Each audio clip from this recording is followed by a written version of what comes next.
shame for a moment before we begin. Because adoptees, we know about a unique form of shame. Shame lurks around in the back rooms and at times the control rooms of our minds. And unfortunately, it happens to be the antagonist of intimacy. Everyone has to deal with it a little. But adoptees know about a deep, persistent kind of shame.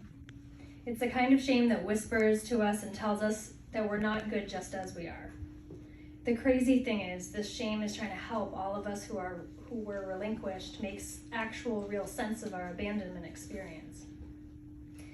Abandonment may have been one of our first experiences, or it may have come later, and it may have happened again and again throughout our lives. After experiencing that initial abandonment, we internalized the belief that we were somehow not good enough to be kept. This belief is not intellectual, it is emotional. It's not something a person can just snap out of. It is a belief that's embedded in our psyches. So interestingly enough, this version of shame actually gives us some warped feeling of control.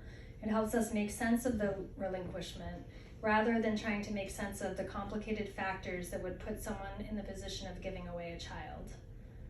Our society, our culture wants to believe that adoption is simply love, that the losses were too early to be impactful, that it's all good now. That if our adoptive parents just loved us enough, we would be healed.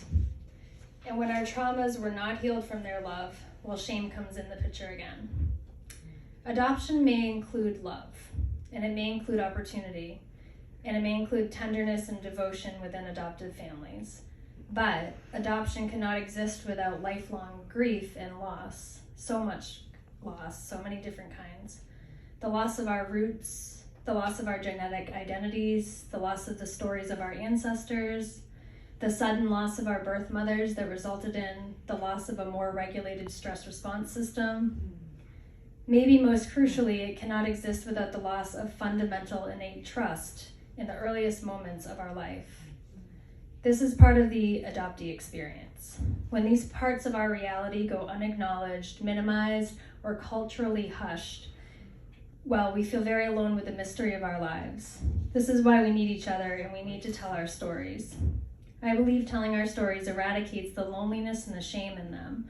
A light is shined onto it and it can start to melt down and maybe even eventually melt away. This happens only when we take the risk to love ourselves enough to share our truth. In this room of Voices Unheard, we're going to try to let go of some of the shame tonight together.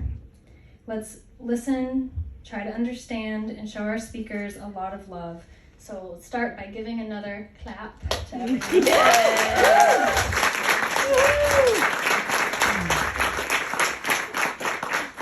And we're going to start with a puppet show.